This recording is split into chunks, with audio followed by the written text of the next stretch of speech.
Assalamualaikum dan salam sejahtera, bersama saya Muhammad Hiyas Sahlan dalam berita pagi Sabah edisi Ahad 1 Oktober 2023. Kementerian Sains Teknologi dan Inovasi MOSTI berhasrat untuk meneruskan Gembara Sains Borneo KSB di negeri ini. Timbalan Menterinya Datuk Atta Joseph Kuro berkata cadangan itu akan dibawa ke peringkat kepimpinan MOSTI. Selepas ini kita boleh mula berbincang dengan pihak pengurusan tertinggi MOSTI supaya kita boleh cadangkan bahawa program Kembara Sains ini dia boleh lagi diteruskan dalam masa-masa yang akan datang. Sebab tujuan kita adalah untuk meningkatkan lagi pembudayaan sains, teknologi dan inovasi. Berucap merasmikan KSB Siri 2 2023, Datuk Atta berkata sebelum ini KSB diadakan di Kota Marudu, Pitas, Kudat, Membakut dan Tawau bagi menarik minat pelajar untuk menceburi bidang sains, teknologi, kejuruteraan dan matematik STEM. Yang antara usaha MOSTI merakyatkan sains, menginsankan teknologi, memandangkan kadar penglibatan pelajar dalam bidang STEM masih rendah. Jarang-jarang ada jadi untuk kanak-kanak yang berada di pedalaman ni sangat susahlah untuk dorang ada akses ini benda. Jadi bila dorang bawa ini pergi daerah yang di pedalaman, jadi dorang dapatlah itu pendedahan awal yang dapat pupuk dorang punya minat lah untuk ini pembelajaran yang pasti. Saya ada bawa anak-anak saya dan pameran dia semua bagus-bagus. Semua yang ada banyak yang kau belajar dan kau boleh mempelajari sama-sama. Program ini sangat-sangat baiklah untuk menarik minat anak-anak sama semua orang lah. Ya. Tidak kira dia masih pelajar ataupun yang sudah dewasa. Saya amat teruja untuk mempelajari pelbagai ilmu baharu dan pengetahuan yang baharu yang saya tidak pernah belajar. Biasanya aktiviti seperti ini saya nampak di TV dan jarang dilakukan di bagian pedalaman. Kerajaan negeri melalui Kementerian Belia dan Sukan KBS akan bekerjasama rapat dengan Yayasan Kebajikan Atlet Kebangsaan YAKEB untuk membangunkan bidang sukan di negeri ini. Ia sekaligus bagi menjaga kebajikan bekas atlet sukan di seluruh negara. Sehubungan itu, Menteri Belia dan Sukan Datuk Elron Angin menasihatkan para atlet agar memanfaatkan peluang menjadi ahli YAKEB untuk menikmati pelbagai inisiatif disediakan YAKEB sekaligus memperkasa bidang sukan.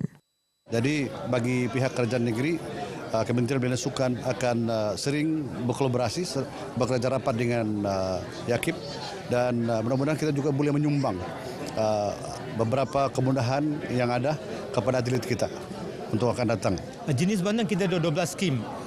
Dalam 12 skim ni, skim yang paling kita memberi kepada bekas atlet adalah perubatan. Kita ada critical, non-critical. Kita ada juga 2,500 kepada outpatient dan obat-obat yang tidak dapat dibeli di hospital kerajaan, mereka boleh beli daripada farmasi dan mereka boleh orang kata reimburse daripada kami. Dalam program ini, Datuk Elron turut menyampaikan sumbangan skim bantuan khas YAKEB kepada bekas atlet memerlukan dan 5 buah kerusi roda kepada pihak Hospital Negeri dan Persatuan Bulan Sabit Merah Sabah. Saya rasa bila kita menyertai YAKEB ni, sekurang-kurang kita ada bantuan untuk bekas-bekas atlet kebangsaan lah sebenarnya. Sebab kadang-kadang ada atlet yang ada kita tengok 1-2 yang sudah ada di kerusi roda kan, so perlulah untuk menyertai ini. Banyak benefit lah.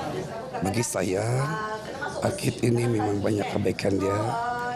Kemudahan segi daripada perubatan dan apapun, dia memang terbaik dan sesiapa yang ingin, bagi saya galakkanlah agar semua orang menjadi seorang atlet itu agar dia tahu keistimewaan dia lah dan kebaikan dia. Lebih 2,298 ahli YAKEB berdaftar di seluruh negara.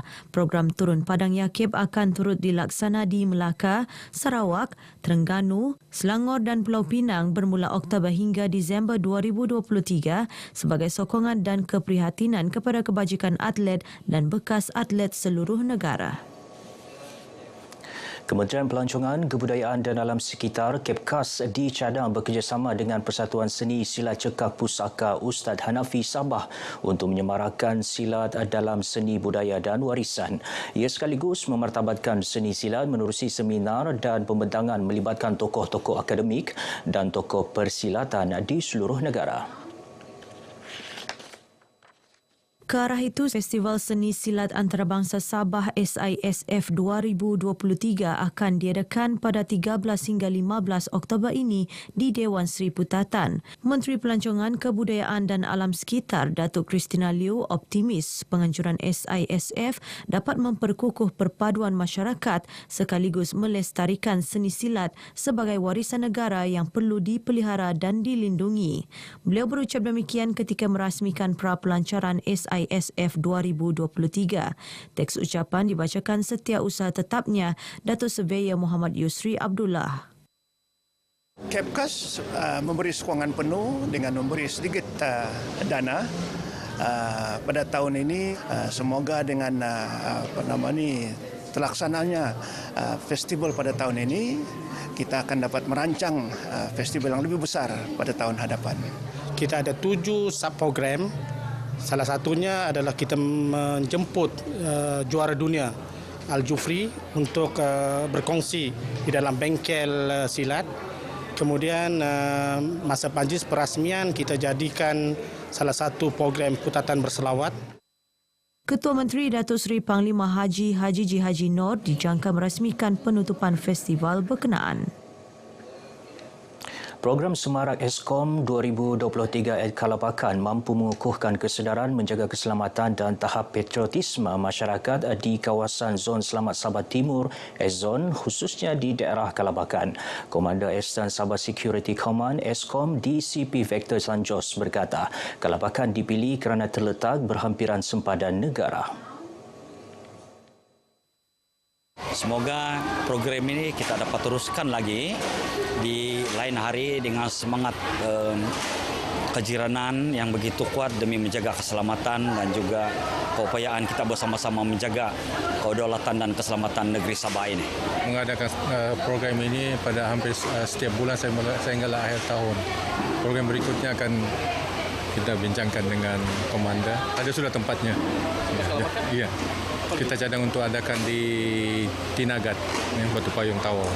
Untuk memastikan bahawa seperti mana saya katakan tadi, bila kita bercakap soal pembangunan, bukan saja soal pembangunan fizikal, tapi pembangunan kesedaran dan kerjasama masyarakat untuk bersama-sama dengan pasukan keselamatan dalam memelihara keamanan dan ketenteraman terutama sekali di kawasan sempadan pentadbiran daerah kita.